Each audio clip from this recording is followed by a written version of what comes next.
Mi hijo quiso internarme en un asilo porque ya no le servía, así que le compré uno y me mudé al Caribe. ¿Alguna vez has sentido que para tu propia familia ya no vales nada? Hoy te voy a contar algo que nunca pensé que contaría. Y si tú, por un segundo, sientes que esto te parece familiar, solo te pido que dejes un like y te suscribas. Porque esta historia puede ayudar a alguien a acercarse al amor de Dios. Amén. Mi nombre es Emilia Salvatierra. Tengo 69 años y vivo en una casita blanca frente al mar en Isla Mujeres, Quintana Roo. Pero hace 2 años, vivía en la Ciudad de México, en la misma casa donde crié a mis hijos durante 40 años. Una casa que olía a café de olla todas las mañanas, y donde el sonido del rosario a las 7 de la noche era tan puntual como el campanario de la iglesia de Santa María. Era un martes por la tarde cuando mi mundo se partió en dos.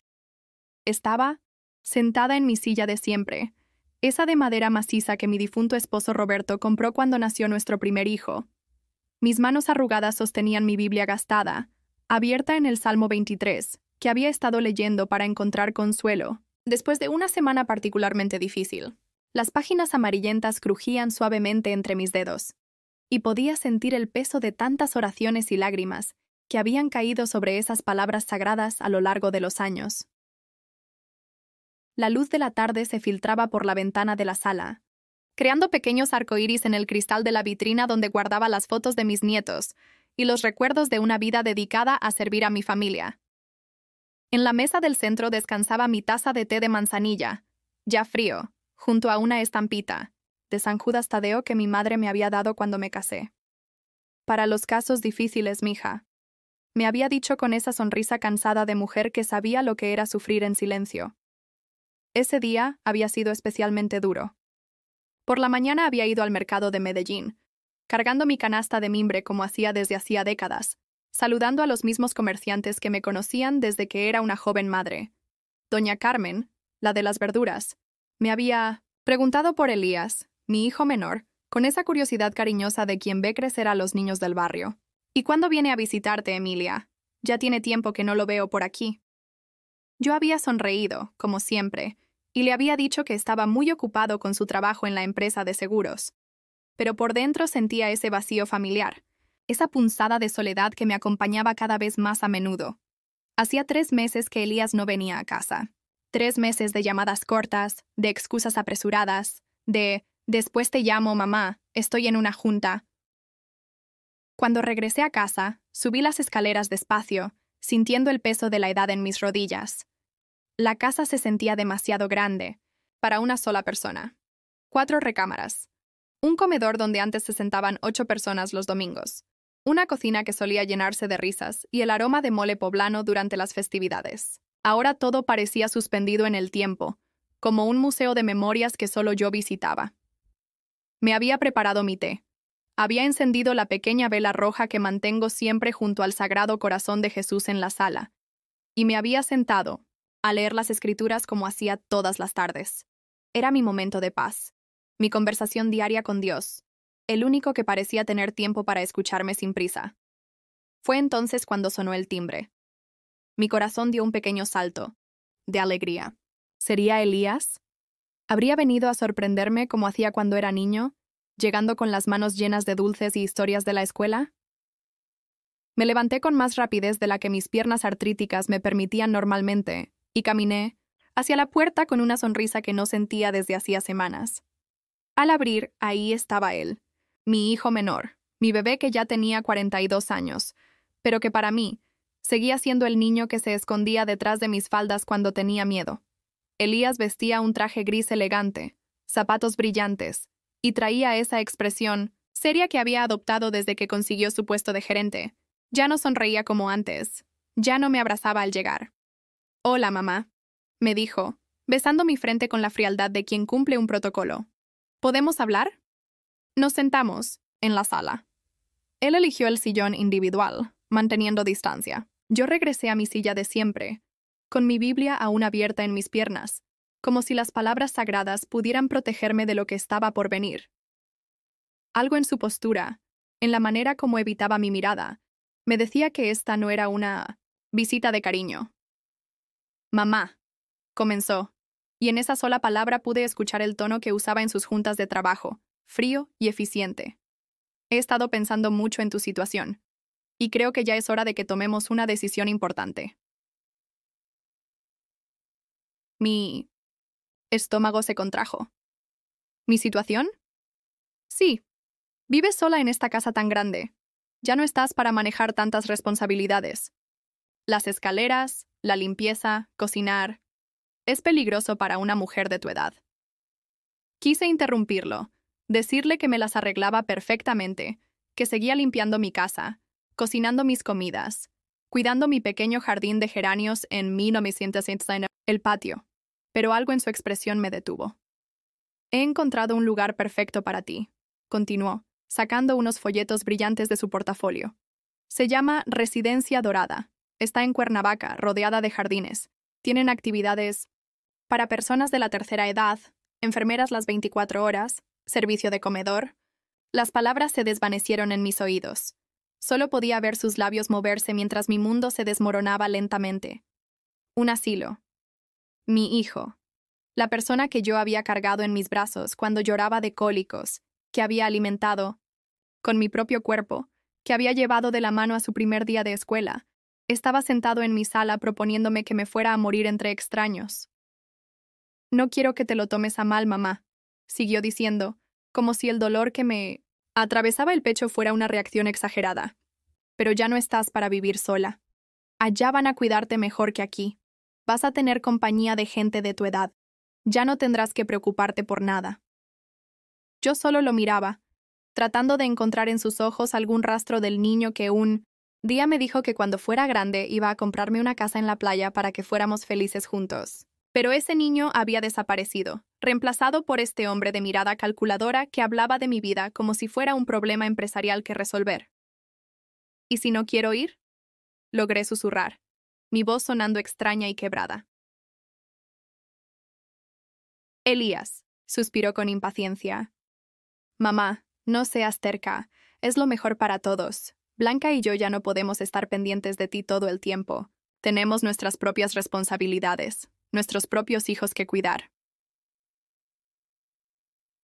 Blanca, su esposa. La mujer que nunca me había dirigido más que palabras corteses y sonrisas forzadas en las pocas ocasiones que venían de visita. La mujer que siempre encontraba excusas para que las reuniones familiares fueran breves. Además, continuó Elías, y sus siguientes palabras se clavaron en mi corazón como dagas. La inscripción ya está pagada. Todo está arreglado. El traslado será el próximo sábado. El próximo sábado. 5 días. 5 días para despedirme de la casa donde había sido esposa, madre, abuela. 5 días para empacar 40 años de recuerdos y reducir mi existencia a lo que cupiera, en 2 maletas. No me había preguntado. No me había consultado. Solo me había comunicado su decisión, como si mi opinión ya no importara, como si yo fuera una niña incapaz de decidir sobre mi propia vida. Esa noche, después de que Elías se fuera dejándome los folletos sobre la mesa como evidencia de mi nueva realidad, me quedé sentada en mi silla hasta muy tarde. La vela se había consumido completamente, pero yo seguía ahí, en la oscuridad, sosteniendo mi Biblia como si fuera lo único sólido en un mundo que se desvanecía bajo mis pies. Por primera vez en muchos años, no pude rezar. Las palabras simplemente no salían. Durante toda la noche, las memorias vinieron a mí como olas que no podía detener. Me quedé despierta hasta el amanecer, recordando cada sacrificio, cada momento en que puse las necesidades de mi familia antes que las mías, cada oración que había elevado al cielo pidiendo por el bienestar de mis hijos. Cuando Elías tenía 8 años y enfermó de neumonía, vendí mis aretes de oro, los únicos que tenía, para pagar los medicamentos que el seguro no cubría. Durante 3 semanas dormí en una silla junto a su cama en el hospital, sosteniéndole la mano mientras él deliraba con fiebre. «No te vayas, mamá», me decía entre sueños. «Promete que nunca te vas a ir». Y yo le prometía, una y otra vez, que siempre estaría ahí para cuidarlo. ¿Dónde estaba ahora esa promesa? Recordé cuando se graduó de la universidad. Yo había trabajado turnos dobles limpiando oficinas durante 5 años para poder pagar sus estudios. Mis manos se llenaron de grietas por los químicos de limpieza. Mis rodillas se hincharon por tanto arrodillarme a tallar pisos, pero cada peso que ganaba lo guardaba religiosamente en una lata de café que escondía detrás de la imagen de la Virgen de Guadalupe en mi tocador. Mamá, me había dicho el día de su graduación, con lágrimas en los ojos. Todo lo que soy, te lo debo a ti. Nunca voy a olvidar todo lo que has hecho por mí. Me abrazó tan fuerte ese día que pensé que mi corazón iba a explotar de felicidad. Ahí estaba mi niño, convertido en un hombre profesional, y yo me sentía la mujer más bendecida del mundo. Pero las promesas, descubrí, se desvanecen como el humo del copal. Cuando Roberto, mi esposo, murió hace 8 años, Elías no vino al funeral. Estaba en un congreso de seguros en Guadalajara. Me dijo por teléfono. Es muy importante. Para mi carrera, mamá. Papá lo entendería. Yo me quedé sola en la primera fila de la iglesia de Santa María, viendo cómo bajaban el ataúd de mi compañero de 40 años, mientras mi hijo elegía su trabajo por encima del último adiós a su padre. Fue ahí cuando comencé a hablar más con Dios. Las noches se volvieron largas y silenciosas, y yo empecé a rezar el rosario completo antes de dormir, pidiendo fortaleza para seguir adelante. Señor, le decía mientras las cuentas del rosario pasaban entre mis dedos, ayúdame a entender por qué siento que estoy perdiendo a mi hijo. También. Después del funeral, Elías sí vino a casa, pero no para consolarme. Vino para revisar los papeles de Roberto, para asegurarse de que la casa estuviera a mi nombre, para calcular cuánto dinero había en las cuentas bancarias. Es por tu seguridad. Mamá, me explicaba mientras revisaba cada documento con esa meticulosidad que había aprendido en su trabajo. Tengo que asegurarme de que estés protegida. Pero yo no me sentía protegida. Me sentía inventariada. A los 2 años de viudo, Elías se casó con Blanca. Una mujer bonita, educada, pero con ojos fríos que me examinaban como si fuera un mueble viejo que estorbaba en su nueva vida. La boda fue en un salón elegante de Las Lomas, lejos de nuestro barrio de toda la vida. Yo llegué con mi vestido azul marino, el único apropiado que tenía, y me senté donde me indicaron, en una mesa al fondo, junto a primos lejanos que apenas conocía. Durante la ceremonia, observé a mi hijo prometiendo amor eterno a esa mujer que me veía como una carga. Recordé su primera comunión, cuando él mismo me había dicho que quería ser sacerdote para ayudar a la gente como mamá ayuda a todos. Ese niño de corazón puro se había convertido en un hombre que medía el amor en términos de conveniencia. En la recepción, Blanca me presentó a sus amigas como la mamá de Elías, pero con esa sonrisa tensa que indicaba que era una obligación social, no un orgullo. Cuando una de ellas me preguntó a qué me dedicaba, antes de que pudiera responder, Blanca intervino. Emilia ya está retirada, ¿verdad? Se dedica a sus cosas de la casa. Mis cosas de la casa. Como si mi vida entera pudiera reducirse a esa frase despectiva. Pero seguí rezando por ellos. Cada mañana, después de mi café de olla, me arrodillaba frente al altar que tengo en mi recámara. Una mesita con la imagen del Sagrado Corazón, velas, rosarios y fotografías de mi familia. Y pedía a Dios que les diera sabiduría, prosperidad, hijos sanos. Bendice a mi Elías, susurraba. Ayúdalo a recordar de dónde viene. Cuando nació mi primer nieto, Miguel, sentí que Dios había escuchado mis oraciones. Elías vino a buscarme al hospital, y por primera vez en años, vi un destello del niño que había sido. Mamá, me dijo con voz quebrada, quiero que conozcas a tu nieto. El bebé era perfecto, con los ojos grandes y las manitas diminutas que se aferraban a mi dedo, como si supiera que yo era su abuela. ¿Puedes cuidarlo mientras Blanca se recupera?, me preguntó. Por supuesto que podía. Dejé todo y me mudé a su casa por 3 meses.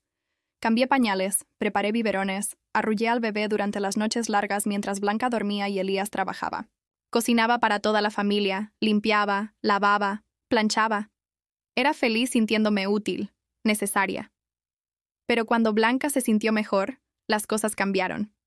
Ya no necesitamos ayuda, doña Emilia, me dijo con esa cortesía fría que caracterizaba todas nuestras interacciones. Miguel ya tiene su rutina y preferimos manejarlo nosotros solos. Traduzco. Ya no me querían ahí. Regresé a mi casa vacía, pero seguí yendo a visitarlos los domingos. Llevaba tamales que hacía desde el sábado, dulces para Miguel, pequeños regalos que compraba con mi pensión. Pero las visitas se fueron haciendo cada vez más cortas. Blanca siempre tenía compromisos, planes, actividades que requerían que me fuera temprano. Miguel tiene que dormir su siesta, me decía a las 3 de la tarde. O tenemos una cena con los jefes de Elías. O simplemente, hoy no es buen día, doña Emilia. Cuando nació el segundo nieto, Andrea, ya ni siquiera me pidieron ayuda. Me enteré del parto por una foto que Elías subió a Facebook. Mi nieta había nacido y yo me enteré por las redes sociales, como cualquier extraña. Ese día lloré hasta quedarme sin lágrimas. Me arrodillé frente a mi altar y le reclamé a Dios por primera vez en mi vida. ¿Por qué, Señor? ¿Qué hice mal? Dediqué mi vida entera a ser buena madre, buena esposa, buena cristiana. ¿Por qué siento que estoy perdiendo a la única familia que me queda? Pero Dios guardó silencio, como siempre. Los cumpleaños se volvieron una tortura. Yo preparaba pasteles caseros, compraba regalos con mi pensión limitada, me arreglaba con mi mejor ropa para ir a celebrar a mis nietos. Pero siempre había excusas para que mi presencia fuera breve. Los niños están muy emocionados, abuela. Mejor ven otro día cuando estén más calmados. O, ay, se nos hizo tarde y tenemos que llevar a los niños a casa de los otros abuelos. Los otros abuelos. Los papás de Blanca que vivían en una casa elegante en Satélite y que podían dar a sus nietos viajes a Disney, ropa de marca, juguetes caros. Yo solo podía ofrecer abrazos, cuentos, canciones de cuna, y al parecer eso ya no era suficiente. La última Navidad que pasamos juntos fue hace 2 años. Yo había tejido suéteres para los niños durante meses, trabajando cada noche después de la novena.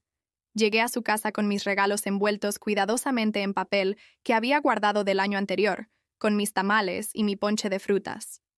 Miguel, que ya tenía 8 años, desenvolvió el suéter y dijo: «¿Por qué no me compraste algo de la tienda, abuela? Esto se ve raro». Blanca no lo regañó. Elías no dijo nada. Y yo me quedé ahí, sosteniendo meses de trabajo nocturno convertidos en decepción. Esa noche, en mi casa, tomé el suéter que había tejido para Andrea, uno rosa con pequeñas flores bordadas, y lo deshice hilo por hilo. Cada puntada que deshacía me dolía como una pequeña muerte, pero seguí hasta que no quedó nada más que un montón de estambre rosa en mis piernas. Señor, recé esa noche, enséñame a aceptar que tal vez ya cumplí mi propósito en esta tierra. Tal vez ya es hora de que me lleves contigo. Pero él tenía otros planes para mí, planes que yo aún no podía imaginar. Los días después de que Elías me anunciara mi destino en el asilo, se convirtieron en una pesadilla de mí, no vencesar, humillaciones silenciosas. Era como si hubieran abierto una compuerta, y todo el desprecio acumulado durante años finalmente pudiera salir a la luz sin disimulos. El miércoles por la mañana, Blanca llegó a mi casa sin avisar. Yo estaba en el patio regando mis geranios, esos que había cuidado durante 15 años y que florecían hermosos cada primavera. Llevaba mi bata de casa, la floreada que Roberto me había regalado en nuestro aniversario número 30, y tenía las manos húmedas de la tierra. «Doña Emilia», me dijo desde la puerta, sin siquiera entrar al patio, «vengo a revisar qué se va a hacer con sus cosas». Mis cosas. Como si ya estuviera muerta. Porque obviamente no puede llevarse todo al asilo, continuó, sacando una libreta y un bolígrafo de su bolsa de diseñador. Elías me pidió que hiciera un inventario de lo que vale la pena conservar. Me senté, despacio, en mi silla de mimbre, la que Roberto había tejido para mí cuando estaba embarazada de Elías. ¿Qué quieres decir con lo que vale la pena? Pues mire, doña, los muebles viejos no sirven. Esta mesa del comedor está toda rayada. Y estas sillas ya están flojas. Mejor las donamos y compramos algo nuevo para cuando vendamos la casa. ¿Vender la casa? El mundo se me vino encima. ¿Van a vender mi casa? Claro. ¿Para qué la van a mantener si ya no va a vivir aquí? Además, con lo que saque de la venta, puede pagar el asilo por varios años. Yo solo la miraba mientras Ella caminaba por mi sala como una tasadora fría, señalando cada objeto de mi vida con desprecio. Este sofá ya está muy usado. Estas cortinas están pasadas de moda. ¿Y todas estas fotos? No necesita tantas en el asilo. Las fotos. Décadas. De cumpleaños, primeras comuniones, graduaciones, navidades. Toda mi historia familiar reducida a no necesita tantas. ¿Y mi altar? Pregunté con un hilo de voz. Ay, doña, en el asilo hay capilla. No necesita tener santos en su cuarto. Algo se rompió dentro de mí en ese momento. Mi altar era mi refugio, mi lugar sagrado donde había rezado por la salud de mis hijos durante enfermedades, donde había pedido por trabajo para Roberto durante las crisis económicas, donde había dado gracias por cada bendición pequeña que llegaba a nuestra vida. Blanca, le dije tratando de mantener la calma, esas imágenes han estado conmigo por más de 40 años. Pues ya es hora de que se deshaga de tantas cosas viejas. Me respondió sin mirarme, anotando algo en su libreta. En el asilo le van a dar una vida más simple, más práctica. Más simple, más práctica. Como si mi vida compleja, llena, de memorias y amor, fuera un estorbo. Esa tarde, después de que se fue, me quedé sentada en mi sala vacía de esperanza, viendo cada objeto con nuevos ojos.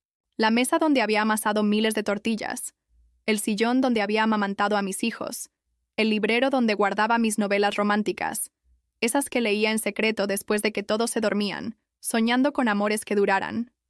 Para siempre. Todo iba a desaparecer. Como si mi vida entera hubiera sido solo una etapa temporal antes de llegar al verdadero destino. Morir entre extraños. El jueves fue peor. Llegó Elías con una caja de cartón y empezó a empacar lo esencial para mi nueva vida. Vio mi colección de tazas, una de cada lugar que habíamos visitado en familia cuando él era niño, y apartó solo una. Con una tiene suficiente, mamá. No va a dar fiestas en el asilo. Tomó mi álbum de recetas, ese cuaderno deteriorado, donde había copiado a mano las recetas de mi madre y mi abuela, y lo puso en la pila de cosas para tirar. Ya no va a cocinar. ¿Para qué? ¿Quiere esto? Elías, le dije, quitándole el cuaderno de las manos. Estas son las recetas de tu abuela, los tamales que tanto te gustaban, el mole que preparaba para tu cumpleaños. Mamá, no seas sentimental, son solo recetas. Si quiero tamales, los compro. Los compro. Como si el amor que yo ponía en cada masa, en cada chile que desvenaba, en cada hora que pasaba parada en la cocina para verlo sonreír, pudiera comprarse en cualquier lado. Esa noche no pude cenar. El nudo en la garganta era tan grande que no podía pasar ni agua. Me quedé sentada en mi cocina, viendo las paredes donde habían crecido mis hijos, donde habían desayunado antes de ir a la escuela, donde habían llegado corriendo cuando se lastimaban para que mamá les curara las heridas. Dios mío, recé esa noche, ¿por qué permites que esto me pase? Yo te he sido fiel toda mi vida. He perdonado, he dado, he amado sin condiciones. ¿Por qué me castigas así? El silencio fue mi única respuesta. El viernes por la mañana decidí ir a misa temprano, como hacía todos los días. Pensé que tal vez el padre Martínez podría darme algún consejo, alguna palabra de consuelo. La iglesia de Santa María estaba casi vacía, como siempre en las misas de las 7 de la mañana. Solo algunas señoras mayores como yo, que encontrábamos en la oración matutina la fuerza para enfrentar otro día. Después de misa, me acerqué al padre Martínez. Era un hombre joven, de unos 40 años, que había llegado a la parroquia. Hacía 2 años y que parecía entender los problemas de las familias modernas. Padre, le dije, necesito consejo. Le conté toda la situación. El asilo, la venta de mi casa, la frialdad de mi familia. Él me escuchó con atención, asintiendo de vez en cuando, y al final me dijo, Doña Emilia, a veces Dios nos pone en situaciones difíciles para enseñarnos algo importante. ¿Qué podría enseñarme con esto? Le pregunté con lágrimas en los ojos. Tal vez el desapego. Tal vez es hora de que entregue todo a Dios y confíe en su plan. Desapego. Como si 40 años de vida dedicada a mí, familia fueran un capricho del que tenía que desprenderme. Salí de la iglesia sintiéndome más sola que nunca. Ni siquiera Dios, a través de su representante, parecía entender mi dolor. Esa tarde, mientras empacaba lentamente las pocas cosas que me permitían llevar, encontré una foto que se había caído detrás de mi tocador. Era de cuando Elías tenía 12 años, el día de su confirmación. En la imagen, él me abrazaba fuerte, con una sonrisa radiante, y yo lo veía con esos ojos de madre orgullosa que cree que su hijo conquistará el mundo con bondad. Al reverso de la foto, con su letra de niño, había escrito: «Para la mejor mamá del mundo, te amo para siempre, Elías». Me senté en mi cama y lloré como no había llorado desde la muerte de Roberto. Lloré por el niño que había perdido, por la mujer que ya no servía para nada, por la vida que se terminaba sin gloria ni reconocimiento. Pero sobre todo, lloré porque por primera vez en mi vida dudé de Dios. «¿Dónde estás?», le grité al crucifijo que colgaba en mi pared. «¿Dónde estás cuando tu hija te necesita? Toda mi vida te he servido. He ido a misa, he rezado el rosario, he ayudado al prójimo. ¿Y esto es lo que recibo?». El crucifijo siguió ahí, silencioso, con esa expresión de sufrimiento que ahora entendía de una manera completamente nueva. Esa noche, por primera vez en 60 años, no recé antes de dormir. El sábado amaneció gris y frío, como si hasta el clima conspirara contra mí. Era el día del traslado. Elías llegó temprano con una camioneta rentada y 2 hombres que no me presentó. Simplemente les señaló mis 2 maletas y la caja con mis cosas esenciales, y les dijo que cargaran todo. Yo estaba sentada en mi silla de siempre, vestida, con mi mejor conjunto, el azul marino que usaba para ocasiones especiales, y mi rosario en las manos. No porque estuviera rezando, sino porque era lo único que me daba algo de valor en ese momento de despojo total. «¿Lista, mamá?», me preguntó Elías, viendo su reloj como si tuviera prisa por terminar con este trámite desagradable. «¿Puedo despedirme de mis geranios?», le pregunté. Suspiró con impaciencia, pero asintió. Salí al patio, donde mis flores me esperaban ignorantes de que esta era nuestra última mañana juntas. Toqué suavemente los pétalos rojos como había hecho miles de veces y les murmuré: «Cuídense solas. Yo ya no voy a estar aquí». Cuando regresé, Elías estaba parado junto a la puerta, con las llaves de mi casa en la mano. «Vamos», me dijo, sin un abrazo, sin una palabra de consuelo, sin nada que indicara que entendía que me estaba arrancando de la única vida que conocía. Subí a la camioneta como una condenada subiendo al patíbulo. Mientras nos alejábamos, vi por última vez mi casa. Esa casa donde había sido feliz, donde había criado a mis hijos, donde había amado y sido amada. Y me pregunté si Dios realmente existía, o si toda mi vida había sido una conversación con el vacío. Residencia Dorada no tenía nada de dorada. Era un edificio de concreto gris, con ventanas pequeñas y barrotes que Elías había descrito como medidas de seguridad. El olor a desinfectante y medicinas me golpeó en la cara desde el momento en que crucé la entrada, mezclado con ese aroma particular de la vejez sin dignidad que reconocí inmediatamente. La directora, una mujer robusta de unos 50 años con sonrisa comercial, me recibió como si fuera un paquete que acabaran de entregar. «Señora Salvatierra, qué gusto tenerla con nosotros. Verá que aquí van a estar muy cómoda». Mi habitación era un cubo de 3 por 3 metros, con una cama individual, un buró, una silla de plástico y una ventana que daba al estacionamiento. En las paredes habían colgado cuadros baratos de paisajes genéricos, montañas y lagos, que no existían en ningún lugar real. Nada personal, nada que hablara de vida humana. «Aquí puede poner sus cositas», me dijo la directora, señalando el pequeño buró como si fuera una gran concesión. «Y mire, tiene su propio baño». Era un cubículo diminuto con una regadera, un lavabo manchado y un inodoro que goteaba constantemente. Elías puso mis 2 maletas sobre la cama y me dio un beso frío en la frente. «Vas a estar muy bien aquí, mamá. Mañana te llamo para ver cómo te sientes». Y se fue. Así de simple. 42 años de vida sobre la tierra, 9 meses en mi vientre, años de desvelos cuando era bebé, décadas de amor incondicional, y se fue como quien deja un paquete en la paquetería. La primera noche fue un infierno. Los gemidos de la señora del cuarto de al lado se filtraban por las paredes delgadas. Alguien gritaba pidiendo ayuda cada media hora, y las enfermeras pasaban como fantasmas apresurados, susurrando que era normal y que se iba a acostumbrar. Me senté en la cama estrecha, con mi rosario en las manos, pero las palabras de las oraciones se habían evaporado de mi mente. ¿Cómo podía rezar «santificado sea tu nombre» cuando sentía que Dios me había abandonado por completo? A las 5 de la mañana sirvieron el desayuno: café aguado, pan duro y un huevo que sabía a cartón. Lo comí en el comedor común, una sala inmensa llena de mesas de plástico donde los internos se sentaban en silencio. Algunos bebiendo, otros hablando solos, la mayoría mirando al vacío con esos ojos que ya habían dejado de esperar algo mejor. ¿Es nueva?, me preguntó una señora diminuta de cabello blanco que se sentó a mi lado. Se presentó como Mercedes, y tenía 85 años. Mis hijos me trajeron hace 2 años. Al principio lloré mucho, pero ya me acostumbré. ¿Vienen a visitarla?, le pregunté. Se rió con amargura. El primer mes venían los domingos, después cada 15 días, después una vez al mes. El año pasado vinieron 3 veces. Este año solo me mandaron una tarjeta por mi cumpleaños. Esa tarde, cuando llamé a Elías desde el teléfono público del pasillo, contestó su secretaria. El señor Morales está en junta. ¿Puedo tomar un recado? Un recado. Su madre, que acababa de ser encerrada contra su voluntad, tenía que dejar un recado.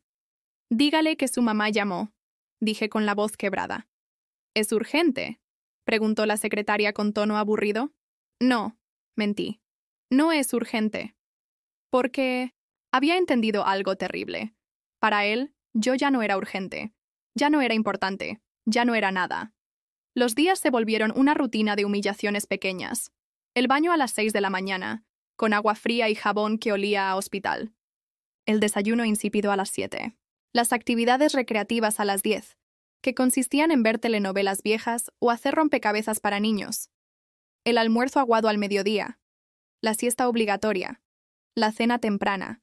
Los medicamentos para dormir, aunque no estuvieras enferma. Era como estar muerta en vida. La segunda semana, durante una de esas sesiones de televisión, una señora nueva llegó al comedor. Era más joven que la mayoría, unos 60 años, con el cabello teñido de negro y unos ojos que aún conservaban chispa. Se sentó a mi lado y me extendió la mano. Soy Esperanza Ruiz, me dijo. ¿Y usted? Emilia Salvatierra. ¿Primera vez en prisión?, me preguntó con una sonrisa traviesa. Me sorprendió que llamara a esto prisión. Todos los demás internos lo llamaban hogar o residencia, como si usar palabras bonitas hiciera menos dolorosa la realidad. Sí, admití. ¿Usted lleva mucho tiempo aquí? 3 meses. Mis hijos decidieron que ya no podía vivir sola después de que me caí en la ducha, como si nunca se hubieran caído en su vida. Sus ojos brillaron con indignación. ¿Y usted? ¿Qué crimen cometió? Envejecer, dije, y por primera vez en semanas sonreí un poco. Esperanza se convirtió en mi salvación en ese lugar.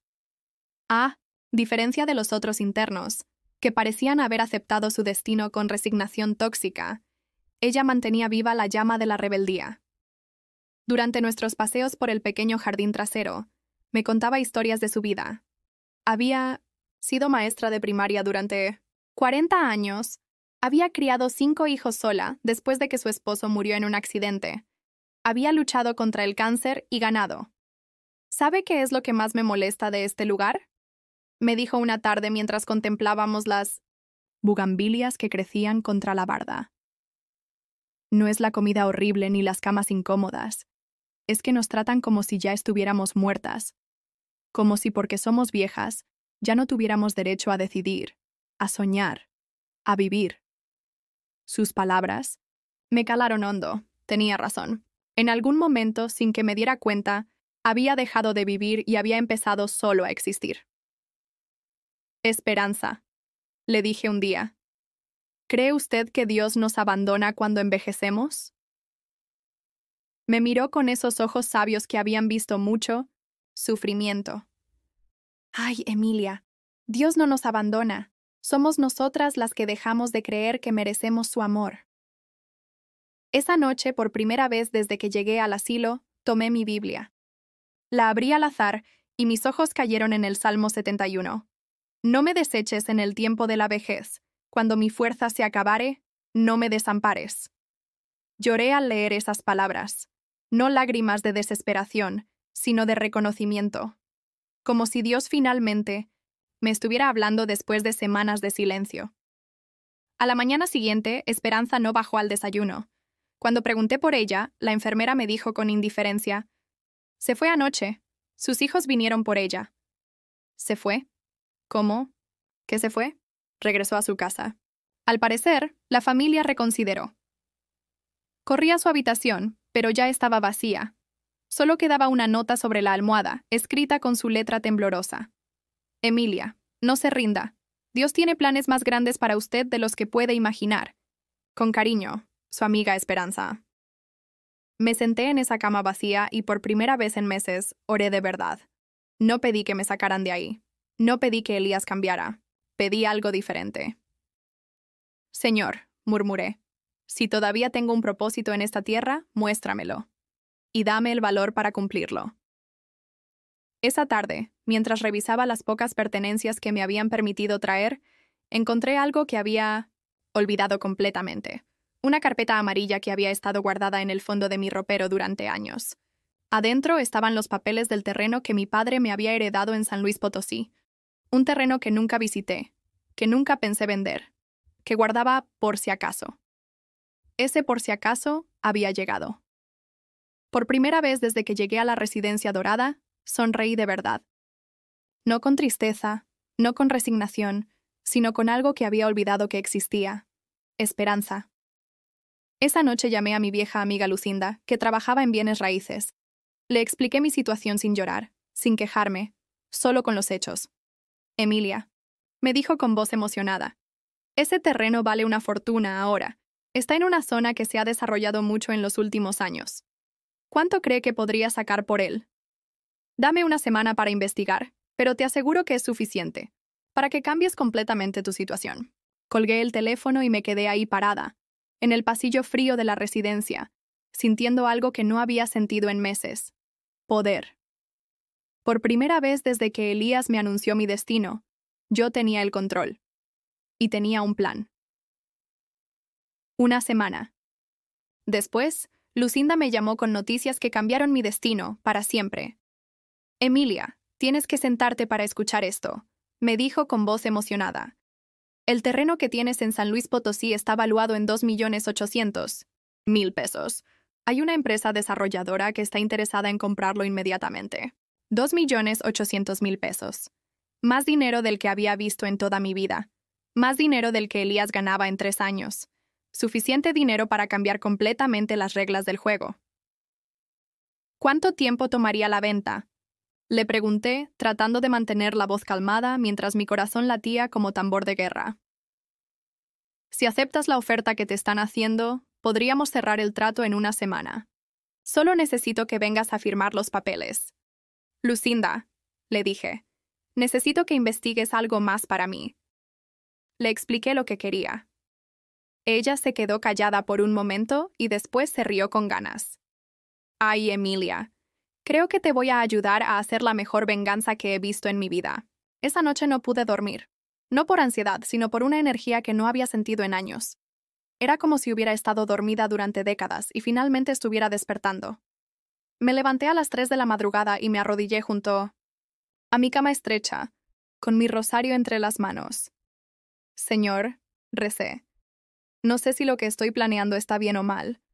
Solo sé que por primera vez en mi vida voy a elegir por mí misma. Si esto está mal, dame una señal.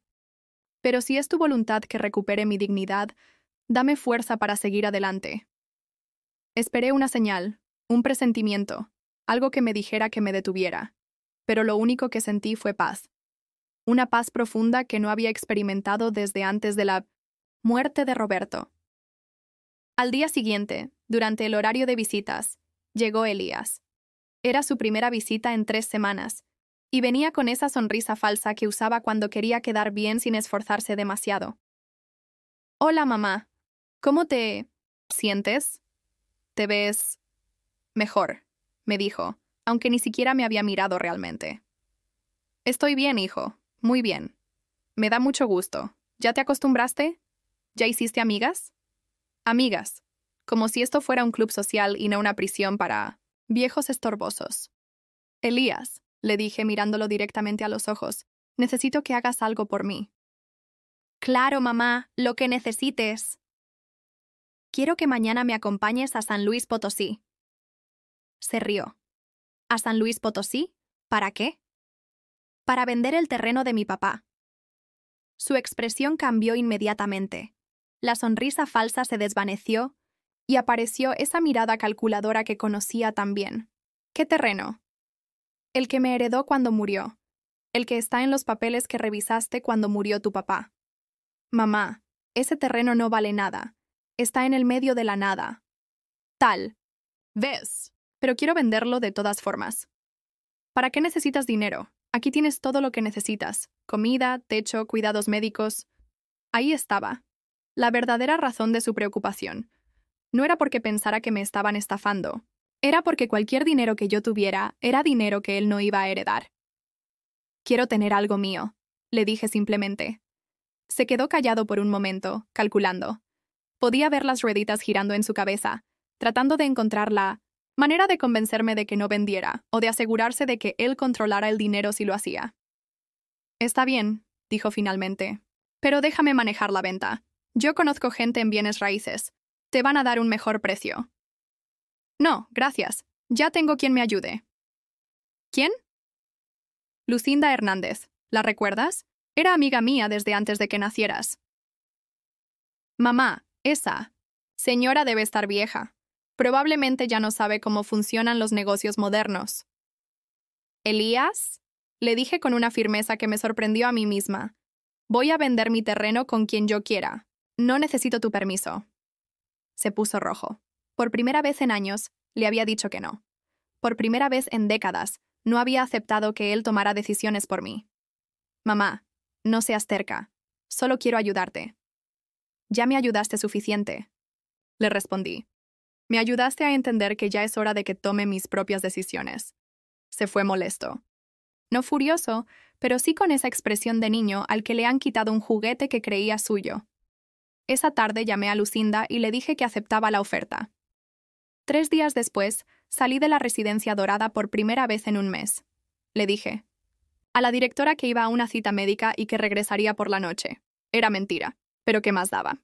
Ya había vivido demasiado años siendo completamente honesta con gente que me mentía constantemente. Lucinda me recogió en su auto, un pequeño Tsuru azul, que me pareció el vehículo más lujoso del mundo después de semanas de encierro. Mientras manejábamos hacia el centro de la ciudad para firmar los papeles, me contó lo que había descubierto. La residencia dorada está en problemas financieros, me dijo con una sonrisa traviesa. Deben 3 meses de renta, tienen demandas laborales de las enfermeras, y el dueño está desesperado por vender. ¿Cuánto pide por ella? 1.200.000 pesos. Menos de la mitad de lo que iba a recibir por mi terreno. ¿Y qué se puede hacer con un lugar así? A él le pregunté, aunque ya sabía la respuesta. Lo que tú quieras, Emilia. Lo que tú quieras. La firma de papeles tomó 2 horas. El comprador del terreno era un hombre elegante que me trató con el respeto que merece alguien que tiene algo, que él necesita. Me explicó cada documento, me dio tiempo para leerlo todo, me ofreció café mientras esperábamos que llegara el notario. Qué diferente se siente el mundo cuando tienes algo de valor. Cuando salimos del despacho, yo tenía, en mi cuenta bancaria, más dinero del que había soñado poseer jamás. Pero más importante que el dinero era la sensación de poder que corría por mis venas como electricidad. ¿Qué quieres hacer ahora?, me preguntó Lucinda. Quiero comer en un restaurante bonito, le dije. Quiero sentarme en una mesa con mantel de tela y ordenar lo que se me antoje sin ver el precio. Fuimos a un restaurante en la zona rosa que tenía manteles blancos y servilletas de verdad. Pedí chiles en nogada, mi platillo favorito que no había comido en años porque era demasiado caro para mi pensión. Sabían a gloria. ¿Sabes qué? ¿Voy a hacer, Lucinda?, le dije mientras saboreaba cada bocado como si fuera el último de mi vida. ¿Qué? Voy a comprar la residencia dorada. ¿Para qué? para convertirla en lo que debería ser. Un lugar donde las mujeres mayores puedan vivir con dignidad. Un lugar donde nadie las trate como estorbo. Un lugar donde puedan decidir qué comer. Cuándo bañarse si quieren ver televisión o leer un libro. Lucinda sonrió. ¿Y cómo lo vas a llamar? Refugio Santa Emilia, dije sin dudar. Un hogar para mujeres que sus familias han olvidado. Esa tarde regresé a la residencia dorada, pero ya no como interna. Regresé como la futura propietaria. Caminé por los pasillos viendo cada detalle con ojos nuevos.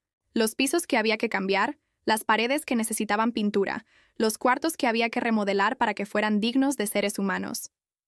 Mercedes, la señora que me había hablado el primer día, se acercó a mí en el comedor. ¿Dónde? ¿Andaba, Emilia? No la vi en el almuerzo. Andaba comprando este lugar, le dije. Se rió pensando que era broma. Ay, ¿qué cosas dice? No es broma, Mercedes. En una semana voy a ser la dueña de este lugar. Y lo primero que voy a hacer es cambiar el menú. ¿Qué le gustaría comer mañana? La confusión en sus ojos lentamente se convirtió en esperanza. ¿De verdad? De verdad. Esa noche, por primera vez desde que llegué al asilo, dormí profundamente. No porque hubiera aceptado mi destino, sino porque había decidido cambiarlo. Al día siguiente, cuando la directora me llamó a su oficina para hablar de algunas irregularidades en mi comportamiento de ayer, yo entré sonriendo. Señora López, le dije, sentándome sin que me invitara a hacerlo. Necesitamos hablar de negocios. La compra de la residencia dorada se completó en 5 días. 5 días en los que me moví como nunca lo había hecho en mi vida, tomando decisiones, firmando papeles, planificando cambios. La sensación de tener control sobre mi destino era embriagante, como agua fresca después de años de sed. El martes por la mañana, cuando llegaron los papeles que me acreditaban como nueva propietaria del lugar, reuní a todas las internas, en el comedor. Mercedes, doña Carmen, la señora Josefina que siempre lloraba por las noches, todas las mujeres que habían sido descartadas por sus familias como muebles viejos. Señoras, les dije, parada frente a ellas con los documentos. En la mano, a partir de hoy, este lugar va a cambiar. Ya no se llama Residencia Dorada. Ahora se llama Refugio Santa Emilia, y van a ser tratadas como lo que son, mujeres dignas de respeto y cariño. El silencio fue total. Algunas me miraban como si hubiera perdido la razón. Otras con esa expresión de quien ha dejado de creer en milagros hace tanto tiempo que no reconoce uno cuando llega. ¿Qué significa eso?, preguntó Mercedes con voz temblorosa. Significa que ya no van a comer comida de hospital. Vamos a contratar una cocinera de verdad que prepare comidas caseras. Significa que van a poder decorar sus cuartos como gusten. Significa que nadie las va a obligar a tomar medicinas que no necesiten o a acostarse a las 8 como niñas castigadas. Doña Carmen, que tenía 83 años y demencia leve, alzó la mano como estudiante de primaria. ¿Y mis hijos van a tener que pagar más? Sus hijos no van a pagar nada, le respondí. Este lugar ahora es gratuito para mujeres que han sido abandonadas por sus familias. Ahí fue cuando comenzaron a llorar. Primero una, luego otra, hasta que el comedor se llenó de sollozos de mujeres que habían olvidado lo que se sentía ser valoradas. Esa tarde contraté a Elena Martínez, una enfermera con 30 años de experiencia que había renunciado al hospital porque estaba harta de tratar a los pacientes como números. También contraté a doña Rosa, una cocinera que había trabajado en fondas familiares toda su vida y que sabía preparar comida que supiera ahogar. Quiero que esto se sienta como la casa que todas perdimos, les expliqué. Un lugar donde alguien se preocupe por si comiste bien, si dormiste tranquila, si necesitas algo. El miércoles por la noche, cuando estaba revisando los menús de la semana con doña Rosa, llegó la tormenta que había estado esperando. Elías irrumpió en el refugio como huracán furioso, seguido por Blanca y, para mi sorpresa, mis otros 2 hijos, Roberto Jr. y Patricia, que no había visto en más de un año. ¿Dónde está mi madre?, le gritó a Elena en recepción. ¿Quién la busca?, respondió Elena con esa autoridad natural de las enfermeras experimentadas. Soy su hijo, Elías Morales. Ah, el que la internó aquí. Pase, ella lo está esperando. Los 4 entraron a mi oficina. Mi oficina. Qué extraño sonaba. Eso, como tribunal de la Inquisición. Blanca cargaba una carpeta gruesa que seguramente contenía argumentos legales para declararme incompetente. Patricia tenía esa expresión de decepción que había perfeccionado desde la adolescencia. Roberto Jr., siempre el diplomático, trataba de ver la situación desde todos los ángulos. «Mamá», comenzó Elías con voz controlada pero temblando de rabia. «¿Qué hiciste?» «Compré mi libertad», le respondí con calma, sentada detrás del escritorio que ahora era mío. «Vendiste el terreno sin consultarnos», gritó. «Ese terreno era herencia familiar. Era mi herencia, de mi padre, para mí. Pero nosotros somos tus hijos. Teníamos derecho a saber». «¿Como yo? ¿Tenía derecho a saber que ibas a encerrarme aquí?», respondí. «¿Como tenía derecho a saber que iban a vender mi casa?». Blanca se adelantó con su carpeta. «Doña Emilia, hemos consultado con un abogado. Una persona de su edad no debería tomar decisiones financieras tan importantes sin supervisión familiar». ¿Supervisión familiar? Me levanté del escritorio sintiendo una fuerza que no sabía que tenía. «¿Ustedes que me abandonaron aquí como perro viejo ahora quieren supervisarme?» «No la abandonamos», protestó Patricia. «La pusimos en un lugar donde pudiera estar cuidada». ¿Cuidada? ¿Han visto cómo era este lugar antes de que lo comprara? ¿Saben que me daban comida echada a perder? ¿Que me obligaban a bañarme con agua fría? ¿Que tenía que pedir permiso para ir al baño?» «Exageras, mamá», dijo Roberto Jr. con esa voz condescendiente que había heredado de su padre. «Los asilos modernos son muy buenos». «¿Modernos?». Me reí con amargura. Este lugar era una cárcel. Y ustedes me compraron una celda porque les era más cómodo. «Basta», gritó Elías. «No vamos a permitir que tires el dinero de la familia en tus caprichos de vieja». El silencio que siguió fue denso como cemento. Todos se dieron cuenta de que había cruzado una línea que no se podía regresar. «Caprichos de vieja», repetí, lentamente. «¿Así me ves? ¿Como una vieja caprichosa?» Elías se dio cuenta de su error, pero ya era tarde. «No quise decir eso». «Sí quisiste», lo interrumpí. «Por fin dijiste la verdad. Para ti soy una vieja caprichosa que gasta el dinero, que tú crees que te pertenece». «Mamá, no es eso». «¡Silencio!», grité con una voz que no sabía que tenía. 42 años te llevé en mi vientre. 42 años te cambié pañales cuando estabas enfermo. 42 años me quedé despierta cuando tenías pesadillas. Vendí mis cosas para pagar tu educación. Trabajé doble turno para darte lo que necesitabas. Y ahora, cuando finalmente decido hacer algo por mí misma, ¿me llamas caprichosa?». Tomé mi Biblia del escritorio, la misma que había llevado conmigo desde el día que me trajeron aquí, y la abrí en una página que había marcado esa mañana. «Escúchenme bien», dije, leyendo las palabras que había memorizado. «Honra a tu padre y a tu madre, para que tus días se alarguen en la tierra que Jehová tu Dios te da». Eso dice Éxodo 20, versículo 12. Los miré uno por uno. ¿Dónde está la honra en encerrar a su madre contra su voluntad? ¿Dónde está el respeto en vender su casa sin preguntarle? ¿Dónde está el amor en visitarla una vez al mes? ¿Como si fuera una obligación? Patricia comenzó a llorar. «Mamá, nosotros te queremos». «¿Me quieren?». Cerré la Biblia y la sostuve contra mi pecho. «El amor no se dice, mija, se demuestra, y ustedes me demostraron que para ustedes soy un estorbo». «Eso no es cierto», protestó Roberto Jr. «¿No? ¿Cuándo fue la última vez que alguno de ustedes me llamó solo para preguntarme cómo estaba? ¿Cuándo fue la última vez que me invitaron a comer sin que fuera una fecha obligatoria? ¿Cuándo fue la última vez que me trataron como a una persona y no como a una carga?». Blanca intentó retomar el control. «Doña Emilia, entendemos que esté molesta, pero esto no se puede quedar así. Usted gastó una fortuna en este lugar». «Gasté mi fortuna en mi lugar», la corté. «Y voy a hacer con él lo que se me dé la gana». «¿Y qué es lo que piensas hacer?», preguntó Elías con sarcasmo. «¿Jugar a la benefactora?». Sonreí por primera vez en toda la conversación. «Voy a hacer lo que ustedes nunca hicieron por mí. Voy a cuidar mujeres abandonadas. Voy a darles un hogar donde se sientan valoradas, donde nadie las trate como estorbo. donde puedan vivir sus últimos años con dignidad. ¿Y qué va a pasar con nosotros?, preguntó Patricia. ¿Ya no somos tu familia? La pregunta me dolió más de lo que esperaba. La miré con esos ojos que una vez habían visto en ella, a mi niña pequeña, a la hija que se escondía detrás de mis faldas cuando tenía miedo. Patricia, le dije con voz suave, ustedes decidieron que ya no querían ser mi familia el día que me trajeron aquí. Yo solo estoy aceptando su decisión. Eso no es justo, murmuró. ¿Justo?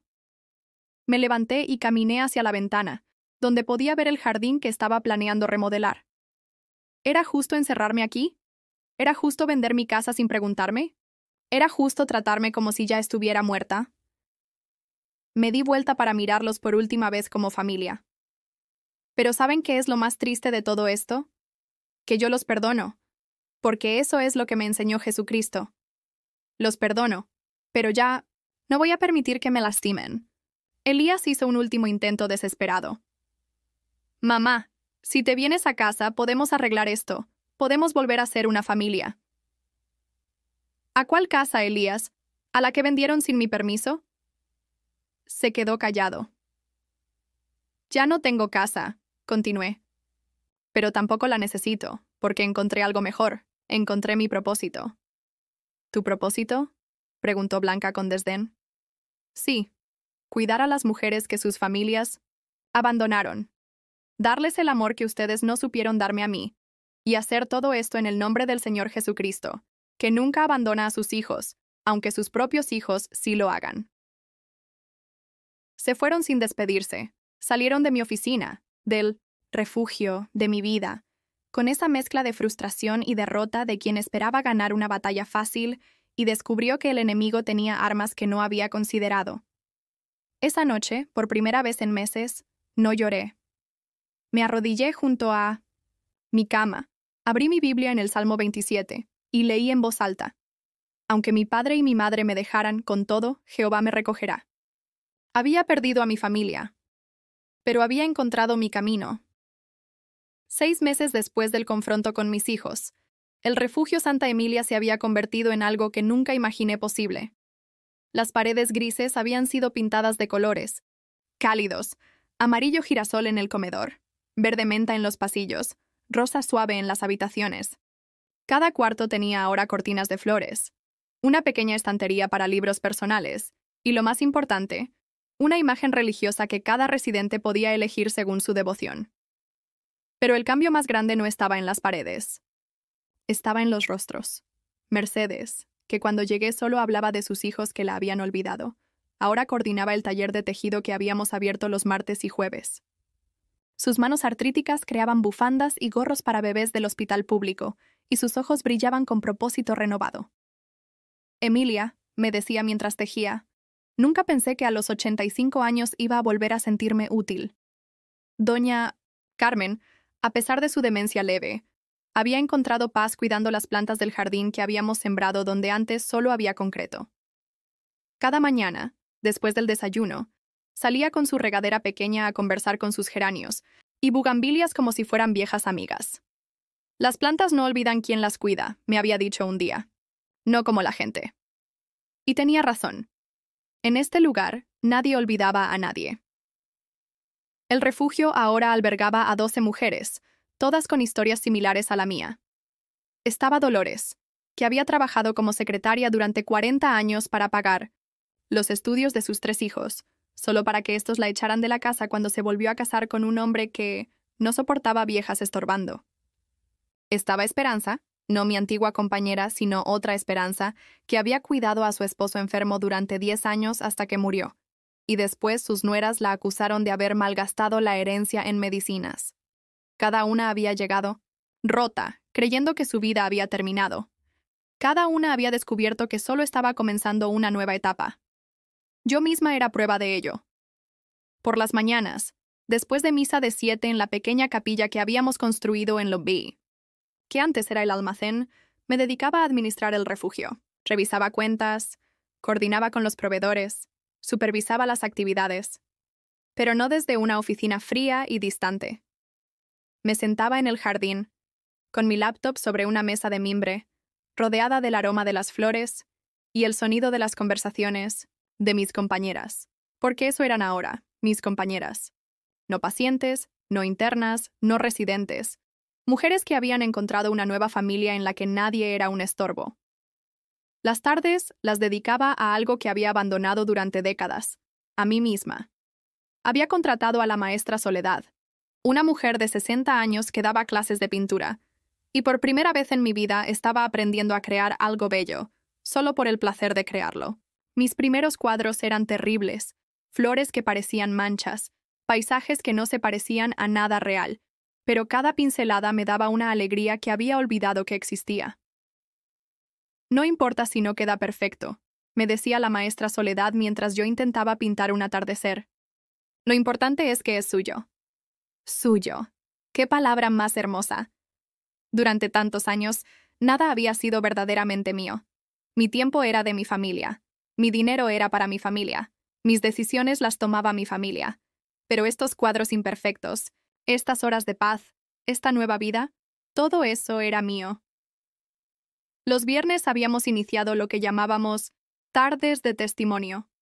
Nos reuníamos en el salón principal, que habíamos decorado con sillones cómodos y una alfombra suave, y cada semana una de nosotras contaba su historia.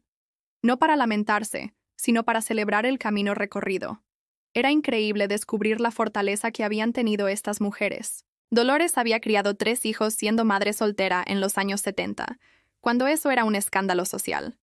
La señora Raquel había mantenido a flote un pequeño negocio de costuras durante la crisis económica de los 80. Consuelo había cuidado simultáneamente a su madre enferma, a su esposo diabético y a su nieta con síndrome de Down. Todas habían sido guerreras. Todas habían sido heroínas silenciosas de sus propias vidas. Y todas habían sido descartadas por las mismas familias que habían salvado una y otra vez. ¿Saben qué he aprendido?, les dije un viernes, mientras compartíamos té de manzanilla y galletas que doña Rosa había horneado especialmente para nosotras. Que Dios nunca nos abandona. Son las personas las que nos abandonan. Pero Él siempre encuentra la manera de ponernos donde necesitamos estar.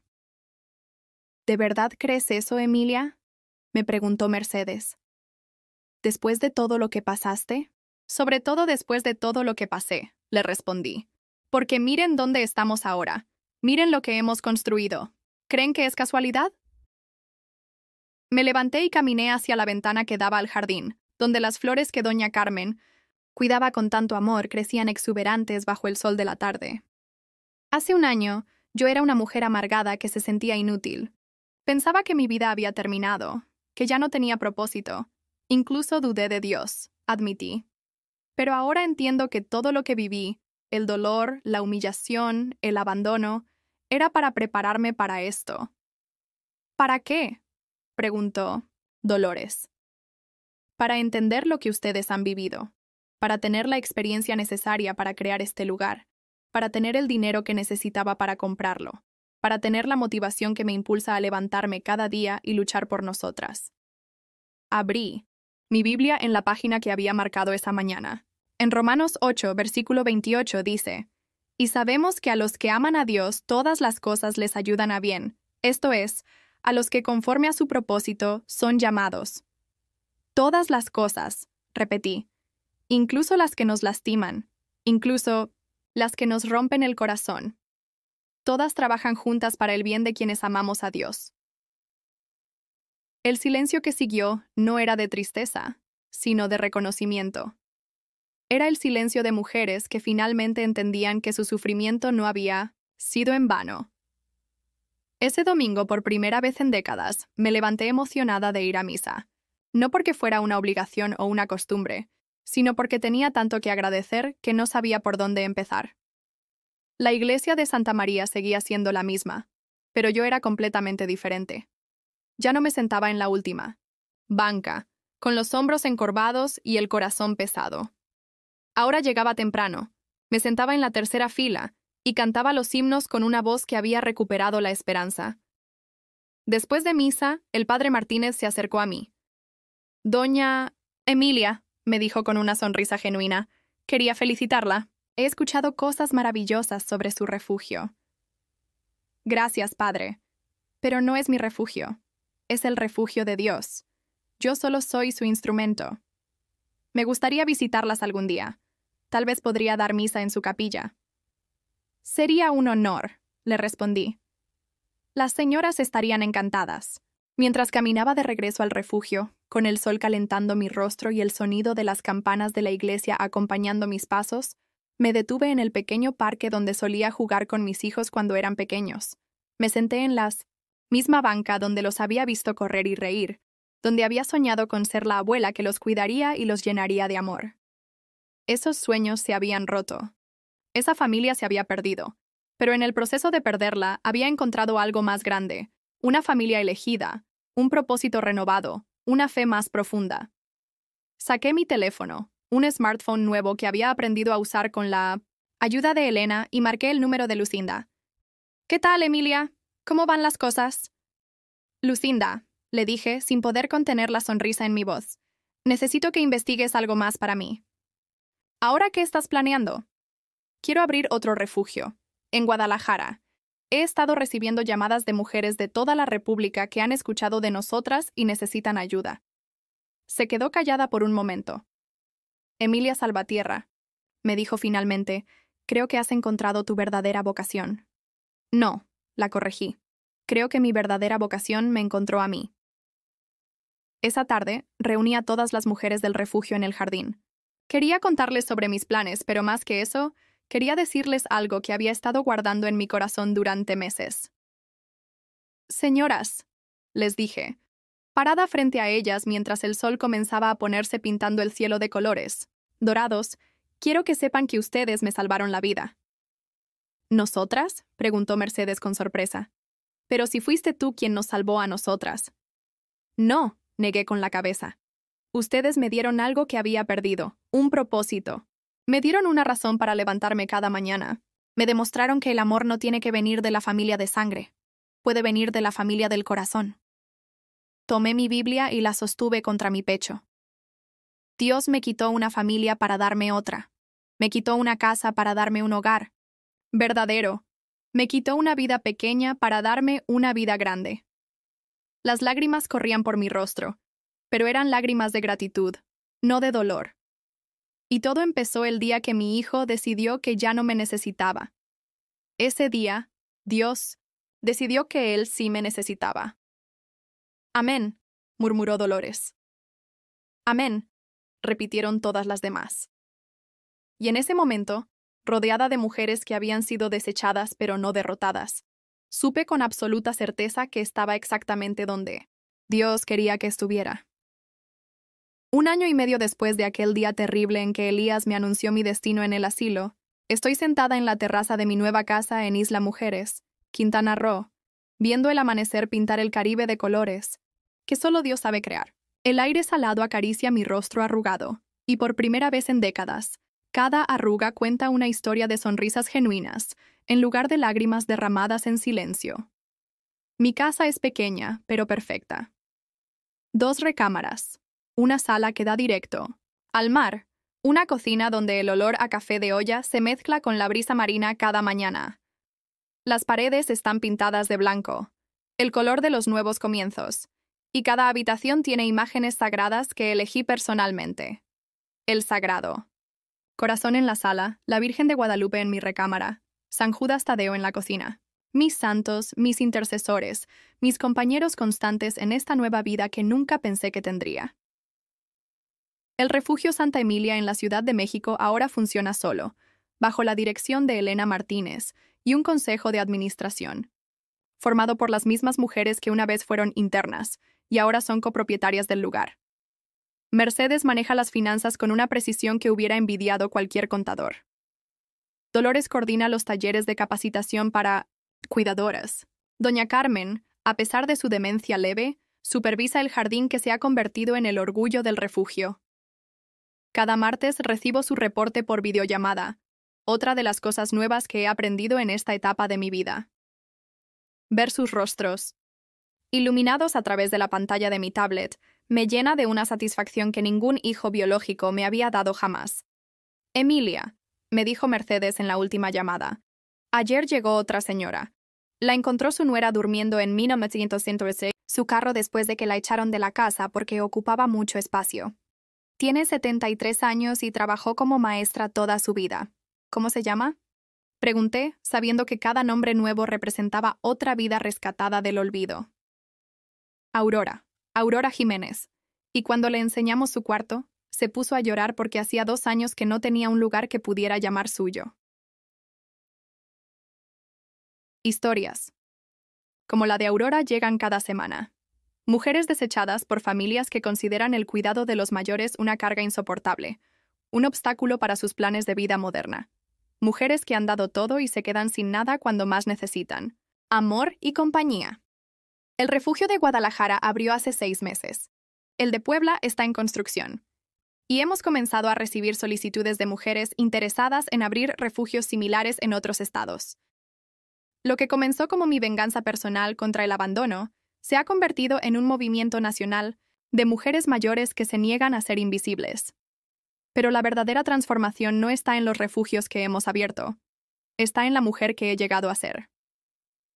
Cada mañana me levanto a las 6, no porque alguien me obligue, sino porque quiero ver el amanecer desde mi hamaca en la terraza. Preparo mi café de olla con canela, como me enseñó mi madre hace 60 años, y me siento a leer mi capítulo diario de la Biblia mientras el mundo despierta a mi alrededor. Ya no leo las escrituras buscando consuelo para el dolor. Las leo, buscando dirección para la abundancia. Porque eso es lo que tengo ahora. Abundancia de propósito, abundancia de amor, abundancia de paz interior. A las 7 voy a misa en la pequeña iglesia del pueblo. El padre Miguel es un hombre joven que llegó hace pocos meses y que trata a cada feligrés como si fuera el único en el mundo. Cuando le conté mi historia, no me miró con lástima, sino con admiración. Señora Emilia, me dijo, usted es prueba de que Dios nunca desperdicia nuestro dolor. Siempre lo convierte en propósito. Después de misa, desayuno en el pequeño restaurante de Doña Luz, donde me han adoptado como una más de la familia. Los meseros me conocen por mi nombre.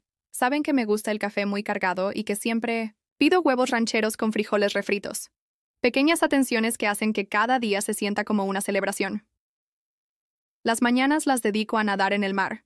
A los 70 años, aprendí que mi cuerpo, este cuerpo que cargó hijos, que trabajó sin descanso, que fue despreciado por viejo, aún es capaz de cosas hermosas.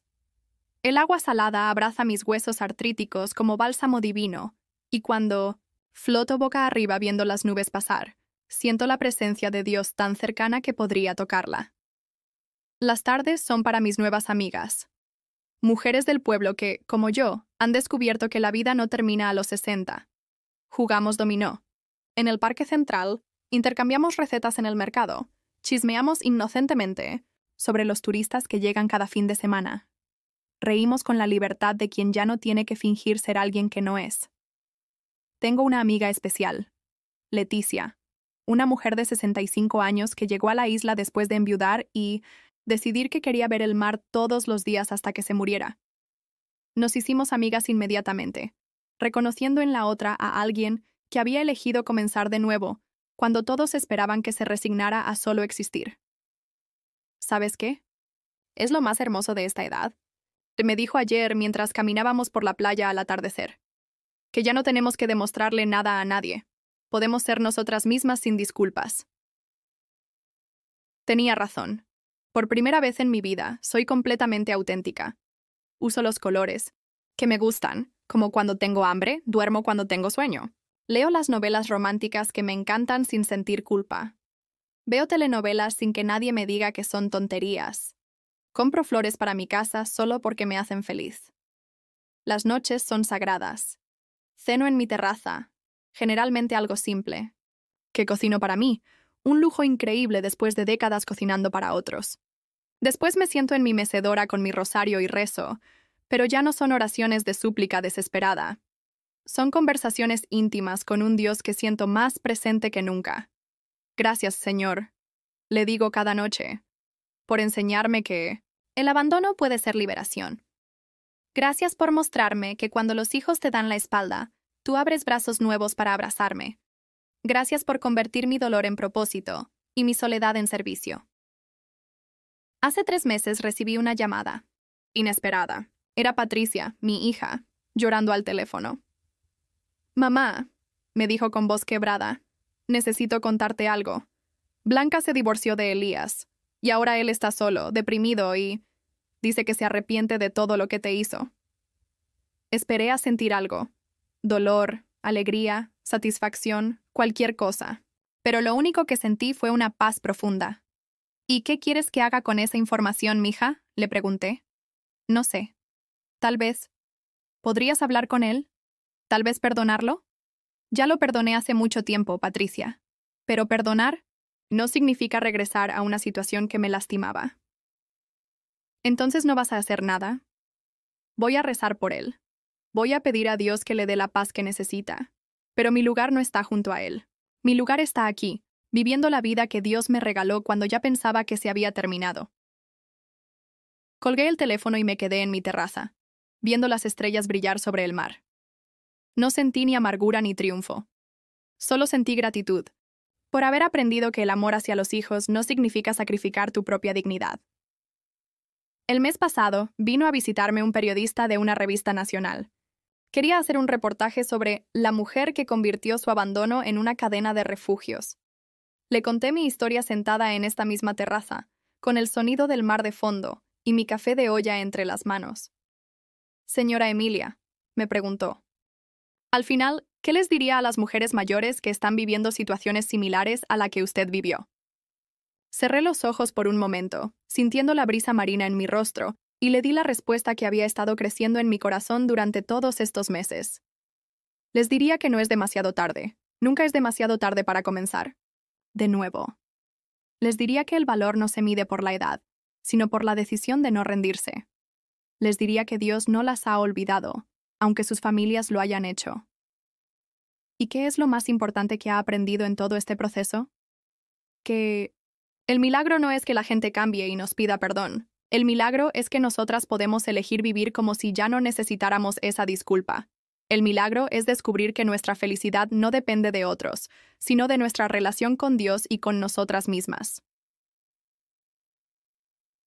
Hoy, mientras escribo estas líneas en mi diario, otro hábito nuevo que he adoptado, puedo decir con absoluta certeza que soy la mujer más feliz que he sido jamás.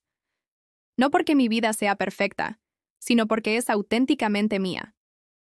Mis hijos pueden haber elegido una vida sin mí, pero yo elegí una vida plena sin ellos. Y en esa elección encontré no solo mi libertad, sino mi verdadero propósito en los planes de Dios. El sol se está poniendo ahora, pintando el cielo de rosas y dorados que me recuerdan que cada final puede ser un nuevo comienzo.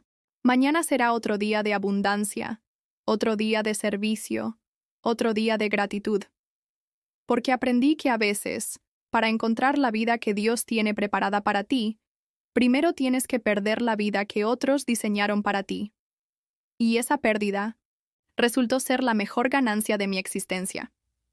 ¿Has vivido tú o conoces a alguien que haya pasado por algo similar, donde la familia los hizo sentir como una carga? ¿Cómo la fe en Dios los ayudó a encontrar fuerzas para seguir adelante? Cuéntamelo en los comentarios. Si esta historia te tocó el corazón, por favor deja tu like y suscríbete al canal, para que este mensaje pueda llegar a alguien más que necesite escucharlo. Que Dios bendiga a todos los que han pasado por algo así. En el nombre de Jesús. Amén.